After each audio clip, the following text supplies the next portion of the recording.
Hello, this is Dave over here at Moonride, and I'm channeling the Man in the Moon. Here I am in Golden Gate Park, and I am going to channel requests that I have had about love. And this is just a generic question about love and relationships. It's for everybody, and the question is, what should we do to be more in loving relationships? Man in the Moon likes this question.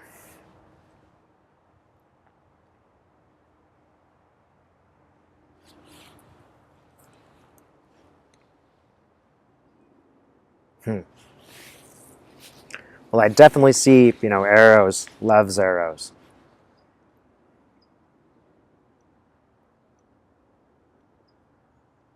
So, one thing about love that's very important is to focus on that person, to focus on one person and understand them. And if you're truly going to give them love, you have to understand their faults and all of these things and take them in some kind of totality, rather than assume that one person has all good sides and another person has all bad sides. Nobody's like that. And if you really want to feel love for another, you have to accept them 360 degrees or reject them 360 degrees and say, I can't be in that relationship with that person. I can't compromise on some things. However, when you see somebody who's got faults, maybe they're not tall enough or something, these are unimportant things. When you go to the next lifetime, what you're going to notice is the loving relationships that you were in, and also the relationships that you ended because they were not good enough. Express love, that's the most important thing to do. Is express love to the stranger who needs your help, express love to the homeless people as you walk by them, even if you don't give them money. To some degree, try to send them your love and your energy. And this is how love will come back to you. As you express it. This doesn't mean that you should be a doormat. This just means that you try to act with love and send that in the directions of the people around you. There's no reason to do that for somebody who's just going to take your love and use it negatively, right? But you'll find that if you give love to those around you, that love will come to you. It may not come in the form of your husband or wife. It may come in another form of friendship and stuff like that. But if you really do this as much as you can, as if you give love to the people around you as much as you can, more love will come to you. Again, don't make it dysfunctional love. Giving money to a gambler is not a functional love. That's not love. It's the opposite of love. You're just encouraging them to gamble. Arguing with them, saying, no, I will not give you money this time, is love, right? So it's not what it seems, love. Sometimes love is really that act of saying no to someone, or the act of walking away might be a love of yourself so that you can be prepared to love another. But the more that you act in love, the more that love is going to come to you. And that could be the simplest thing. It could be giving up your seat to a person who has a lot of suitcases on the train, right? Again, don't take this so far that it makes you a doormat. There's no purpose in being a doormat. Being a doormat is not love. Being a doormat is being a doormat, and it's allowing people who don't love to get in the habit of not loving, and that's not really a good thing. Demanding something from the person that you love may be totally appropriate and may be completely positive thing, because they need to learn how to love better, right? That's part of the dynamic of you learning. And understand that it's never finished, right? It doesn't matter how old you are, how long you've been in a relationship, it's never done. You're always doing this and learning more. And also just take pleasure in love. If you're going to walk down the street and be a nice person, do this, do that, if you think about it, you're very much in accord with the universe. Love is flowing through you. You're not necessarily even doing that much. You're just letting it out, and letting, in a way, as you're doing that and you're doing a kind thing, you're letting love flow through your body and into another person, and you're just kind of basically filling your body with love. Now, if you ask the universe to do that too much, then, and the universe just sees you giving love away to, the wrong people, right? The drug dealer, down the street, if you're just giving him love, that's actually a negative. The universe doesn't really like spending it that way. But if your love is going through your body, like as a spiritual person, that you're really, in a way, constantly living in love. This might be a very difficult for a person living in our society. Our society doesn't allow us to be Mr. Nice Guy or Mrs. Nice Guy all the time.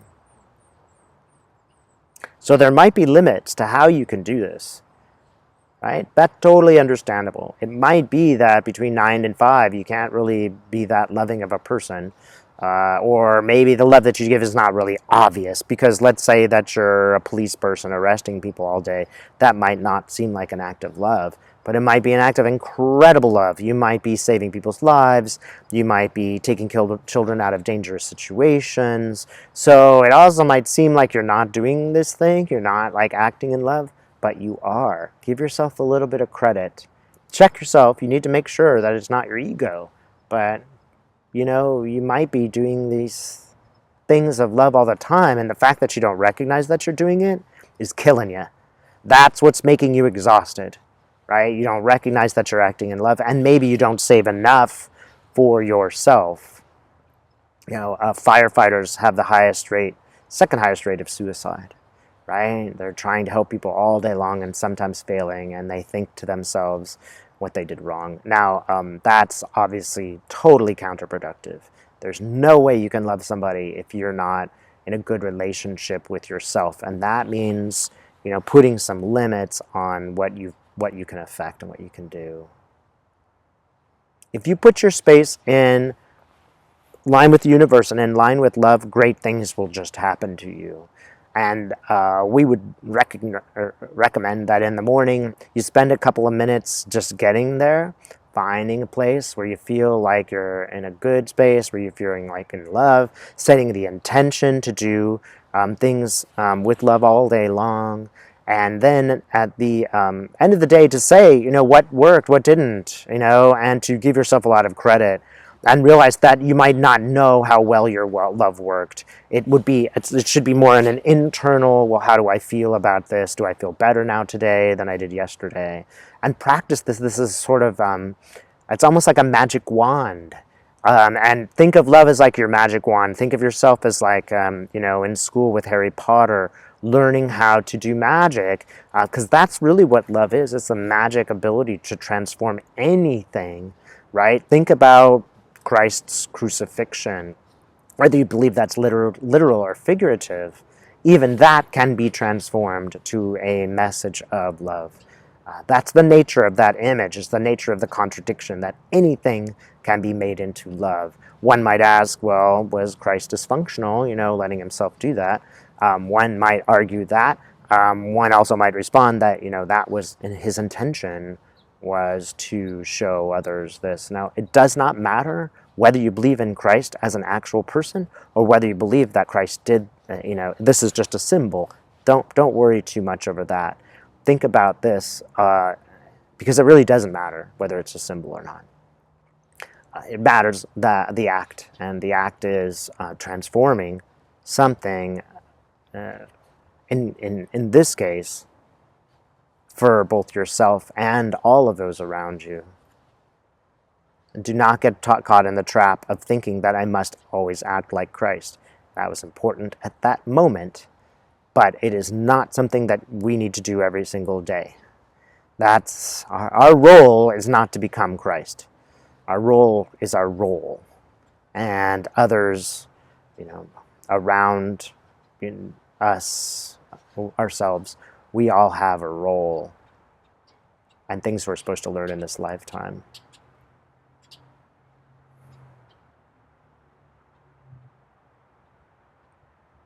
Anything else about love? It is the source. Whenever you're acting in love, you're acting really quite perfectly. you're acting in accord with your source. And if you're not sure about this, close your eyes and see, what do you see? What do you feel in your heart? Maybe you can even see the connection between yourself and spirit when you're doing this act. And make sure how much of this is my ego, or how much of this is love, or is it appropriate that I love myself right now and back myself up? Because that's also love. Don't suppose that love always means giving away, giving away, giving away. Part of love has to be centered. And part of love has to be given. There's a child in you. There's a child in yourself that needs love. Don't forget about them. Yeah, and that is very important. Remember to love the part of yourself that you've forgotten, the part of yourself that you have ignored, the part of yourself that you've neglected. You start there. If you've got any questions, start there. Before you get to anyone else, you're not going to be able to really help them or truly love them until you understand who you are really. All right. That seems to be the last portion of this message. Thanks so much for watching.